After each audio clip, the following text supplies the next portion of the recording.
Class 8 sample science और chapter is friction. आपके chapter क्या है? चैप्टर का नाम क्या है? फ्रिक्शन। फ्रिक्शन क्या है? Friction is a type of force. This type of force contact force. Friction क्या है? एक टाइप का फोर्स है। और किस टाइप का फोर्स है? कांटेक्ट फोर्स है। मींस आपका फ्रिक्शन फोर्स किसी ऑब्जेक्ट पे तभी अप्लाई होगा जब दो ऑब्जेक्ट के सरफेस एक दूसरे से कांटेक्ट में होंगे, मींस टच में होंगे, तो वहां पे फ्रिक्शन फोर्स अप्लाई होगा। Now today topic is type of friction. आज का टॉपिक क्या है? Types of friction.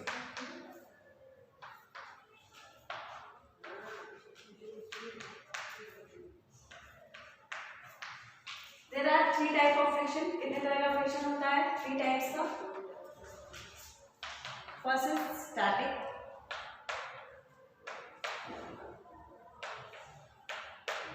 friction, second is sliding,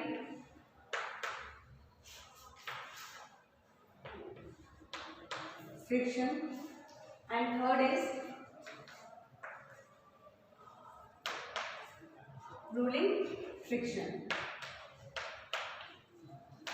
ये सब फ्रिक्शन नेम से ही क्लियर है। स्टैटिक मीन्स क्या होता है? स्टेबल। जैसे अगर जहाँ पे फ्रिक्शन फोर्स अप्लाई हो रहा है और जो ऑब्जेक्ट पे अप्लाई हो रहा है वो ऑब्जेक्ट क्या करे? स्टेबल हो, अपने जगह को, अपने पोजीशन को चेंज ना करे, स्टेबल हो, तो उस टाइप के फ्रिक्शन को क्या बोलते हैं? स्टैटिक फ्रिक्शन बोलते हैं। मीन्स अगर आप इस ऑब्जेक्ट पे फोर्स अप्लाई कर रहे हैं यहाँ पे और ये ऑब्जेक्ट अपने पोजीशन को या डायरेक्शन को चेंज नहीं कर रहा है, मोशन में नहीं आ रहा है। क्यों नहीं आ रहा है? क्योंकि यहाँ पे जो फ्रिक्शन फोर्स अप्लाई हो रहा है वो क्या हो रहा है? ज्यादा फ्रिक्शन फोर्स अप्लाई हो रहा है जितना फोर्स आप अप्लाई कर रहे हो। आप ऑब्जर्व किए कभी कभी क्या होता है, आप फोर्स किसी ऑब्जेक्ट को लगाते हैं उसके डायरेक्शन या पोजीशन को चेंज करने के लिए, तो वहां पे आप उसके डायरेक्शन या पोजीशन को चेंज नहीं करवा पाते हैं। क्यों नहीं चेंज करवा पाते हैं? क्योंकि वहां पे आप जितना फोर्स अप्लाई कर रहे हैं उस ऑब्जेक्ट पे, उससे ज्यादा फ्रिक्शन फोर्स अप्लाई हो रहा है उस ऑब्जेक्ट पे। और फ्रिक्शन फोर्स किस डायरेक्शन में अप्लाई होता है? जिस डायरेक्शन में आप फोर्स अप्लाई कर रहे हैं उस ऑब्जेक्ट को मूव कराने में, उसके अपोजिट मींस उल्टे डायरेक्शन में फ्रिक्शन फोर्स अप्लाई होता है। ये आप जानते हैं।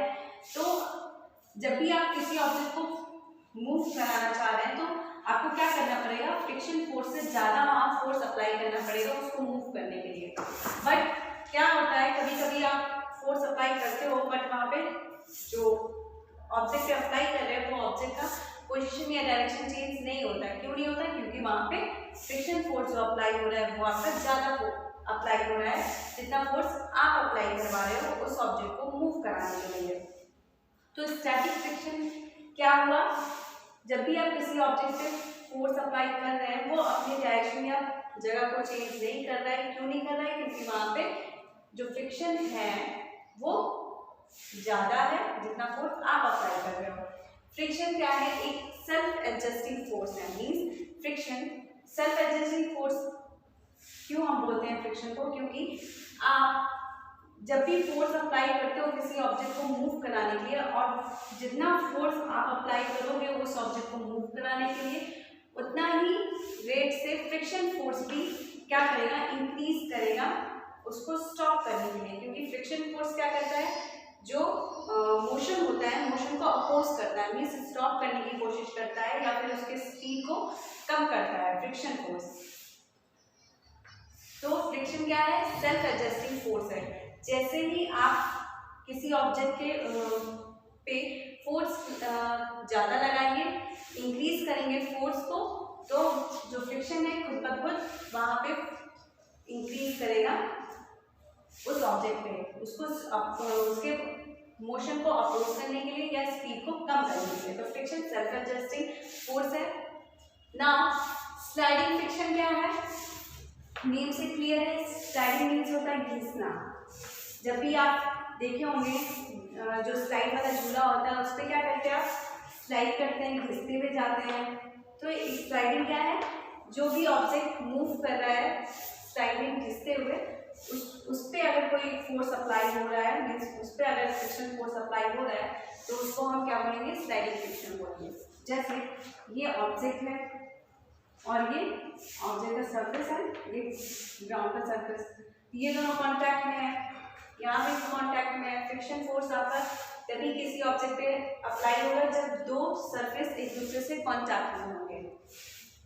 तो यहाँ पे आप फोर्स अप्लाई कर रहे हैं, ज़्यादा फोर्स अप्लाई कर रहे हैं कि जो स्टैटिक फ्रिक्शन है उसको ओवरकम कर सके, तभी क्या होगा, ऑब्जेक्ट मूव करेगा। जब भी अगर वहाँ पे किसी ऑब्जेक्ट पे फ्रिक्शन फोर्स लग रहा है तो आप उस फ्रिक्शन जो फ्रिक्शन फोर्स वहाँ लग रहा है उससे ज़्यादा आप फ्रिक्शन फोर्स वहाँ पे लगाएंगे, तभी आपका ऑब्जेक्ट क्या होगा, मूव करेगा। यहाँ पे आप कम फोर्स लगा रहे थे फ्रिक्शन फोर्स से, इसीलिए ऑब्जेक्ट क्या हो रहा था, मूव नहीं हो रहा था। आप जानते भी होंगे कभी कभी कोई ऑब्जेक्ट मूव नहीं होता है जितना फोर्स आप लगाते हैं, बट वहाँ पे जैसे ही आप फोर्स को इंक्रीज करते हैं वो ऑब्जेक्ट का पोजीशन या डायरेक्शन चेंज होता है। तो जब चेंज नहीं होता है तो वो स्टैटिक फ्रिक्शन होता है, क्योंकि वहाँ पे फ्रिक्शन फोर्स ज़्यादा अप्लाई हो रहा है जो फोर्स आप लगा रहे हैं।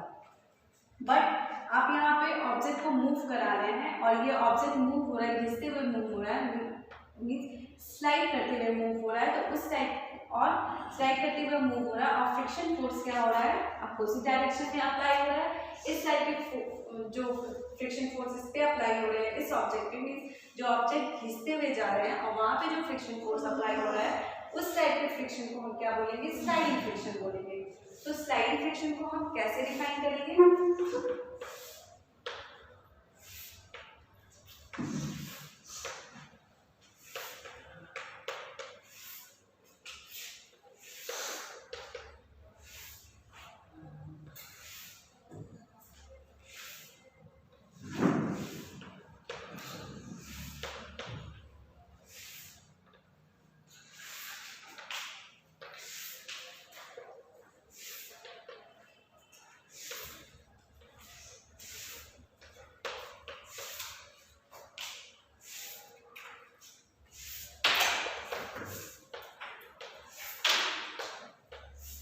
the force of friction between two surfaces in contact and slide over the other, means वो force of friction जो दो सरफेस के बीच में लग रहा है, जब दो सरफेस कांटेक्ट में है तो दो सरफेस के बीच में लग रहा है और स्लाइड कर रहा है, मीन्स घिसते हुए जा रहा है वो object over the other, means ये आपका एक सरफेस हुआ ऑब्जेक्ट का सरफेस एंड दूसरा आपका ये सरफेस हुआ। जो ग्राउंड है एक ऑब्जेक्ट ही है उसका सरफेस है और जो ऑब्जेक्ट मूव कर रहा है उसका भी एक सरफेस होगा, तो उस सरफेस के बीच में slide over the other means घिसते हुए जा रहा है, तो उस टाइप के फ्रिक्शन को, और वहाँ पे फ्रिक्शन फोर्स अप्लाई हो रहा है तो उस टाइप के फ्रिक्शन को क्या बोलेंगे, sliding friction.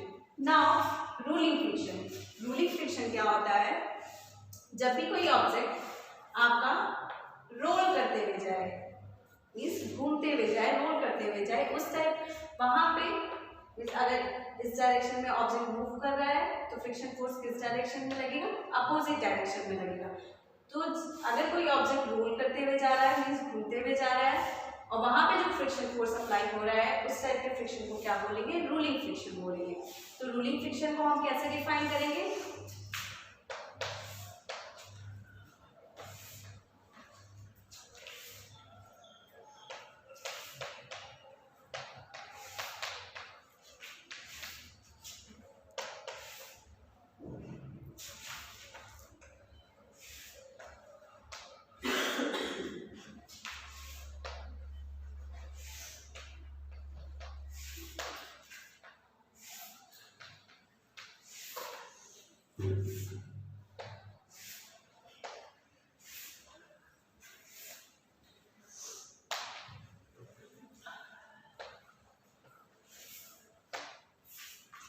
the force of friction existing two surfaces in contact and roll over the other is called rolling friction, means जहाँ पे फोर्स ऑफ फ्रिक्शन लग रहा है जब दो सरफेस कांटेक्ट में है और उसमें से एक सरफेस एक दूसरे के सरफेस में क्या कर रहा है, रोल करते हुए जा रहा है, मीन्स घूमते हुए जा रहा है, वहां पे जो फ्रिक्शन लग रहा है उस टाइप के फ्रिक्शन को क्या बोलेंगे, रोलिंग फ्रिक्शन बोलेंगे।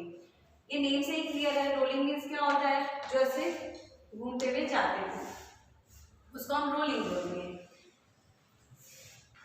तो फ्रिक्शन कितने तरह का होता है, 3 टाइप्स के होते हैं, static friction, sliding friction and rolling friction.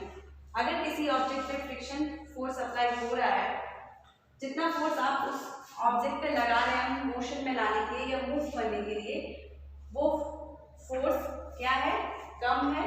जहां वो ऑब्जेक्ट पे जो फोर्स ऑफ फ्रिक्शन लग रहा है और वो ऑब्जेक्ट क्या है, स्टेबल है, मूव नहीं कर रहा है अपने पोजीशन से, वहां पे जो फ्रिक्शन लग रहा है उस फ्रिक्शन को क्या बोलेंगे, स्टैटिक फ्रिक्शन बोलेंगे। एंड स्लाइडिंग फ्रिक्शन किसको बोलेंगे, अगर कोई ऑब्जेक्ट मूव कर रहा है, घिसते हुए मूव कर रहा है और वहां पे जो फ्रिक्शन फोर्स अप्लाई हो रहा है अपोजिट डायरेक्शन में, उस ऑब्जेक्ट के मोशन के अपोजिट डायरेक्शन में, वहां पे जो उस टाइप के फ्रिक्शन को क्या बोलेंगे, स्लाइडिंग फ्रिक्शन बोलेंगे। और अगर कोई ऑब्जेक्ट रोल करते हुए मूव हो रहा है, मीन्स घूमते हुए मूव हो रहा है, जैसे बॉल क्या होता है, जंप करते हुए जाता है, तो वहां पे क्या हो रहा है, उस बॉल पे कौन सा फ्रिक्शन अप्लाई हो रहा है, रोलिंग फ्रिक्शन अप्लाई हो रहा है। तो अगर कोई ऑब्जेक्ट रोल करते हुए जा रहा है, मीन्स घूमते हुए जा रहा है, दो सरफेस जब कांटेक्ट में आ रहे हैं तो वहां पे जो फोर्स ऑफ फ्रिक्शन जो लग रहा है वो क्या लग रहा है, रोलिंग लग रहा है। तो उस टाइप के फ्रिक्शन को क्या बोलेंगे, रोलिंग फ्रिक्शन। जो रोलिंग फ्रिक्शन होता है इस पे सबसे क्या होता है, कम फ्रिक्शन फोर्स लगते हैं। जो स्टैटिक फ्रिक्शन होता है उस पे रोलिंग फ्रिक्शन से कंपैरिजन ज्यादा लगता है, बट स्लाइडिंग फ्रिक्शन जो होता है वो स्टैटिक फ्रिक्शन से कम होता है। सबसे ज्यादा अगर किसी ऑब्जेक्ट के बीच में जो फ्रिक्शन फोर्स लग रहा है वो सबसे ज्यादा स्टैटिक फ्रिक्शन लगता है, क्योंकि वहां पे ऑब्जेक्ट क्या होता है, अपनी पोजीशन को चेंज नहीं कर पाते। तो स्टैटिक फ्रिक्शन सबसे ज्यादा, अगर किसी ऑब्जेक्ट पे फ्रिक्शन फोर्स लग रहा है तो स्टैटिक सबसे ज्यादा होगा, देन स्लाइडिंग फ्रिक्शन होंगे एंड देन रोलिंग फ्रिक्शन होंगे। मींस अगर किसी ऑब्जेक्ट पे फ्रिक्शन फोर्स लग रहा है तो अगर वो ऑब्जेक्ट रोल करते हुए जा रहा है, मींस वहां पे फ्रिक्शन फोर्स कम लग रहा है, मिनिमम लग रहा है। अगर कोई ऑब्जेक्ट स्लाइड करते हुए जा रहे हैं, घिसते हुए जा रहे हैं, तो वहां पे रोलिंग फ्रिक्शन से फ्रिक्शन फोर्स ज्यादा लग रहा है, बट स्टैटिक फ्रिक्शन से फ्रिक्शन फोर्स स्लाइडिंग फ्रिक्शन में कम लग रहा है। और स्टैटिक फ्रिक्शन में सबसे ज्यादा फ्रिक्शन फोर्स लगता है, इसीलिए वो अपने पोजीशन को क्या करते हैं, स्टेबल रखते हैं, पोजीशन को चेंज नहीं कर पाते हैं अपने डायरेक्शन में। तो इस पर आपको कंफ्यूज नहीं करना है। रोलिंग फ्रिक्शन में मिनिमम फ्रिक्शन फोर्स लगता है, अप्लाई होता है, स्लाइडिंग फ्रिक्शन में उसके कंपैरिजन ज़्यादा और स्टैटिक फ्रिक्शन में इस दोनों के कंपैरिजन ज़्यादा। तो ये टाइप्स ऑफ फ्रिक्शन थे। फ्रिक्शन कितने तरह के हैं, 3 तरह के, स्टैटिक फ्रिक्शन, स्लाइडिंग फ्रिक्शन है, रोलिंग फ्रिक्शन। नेक्स्ट वीडियो में हम आगे के टॉपिक्स को स्टडी करेंगे। Now thank you.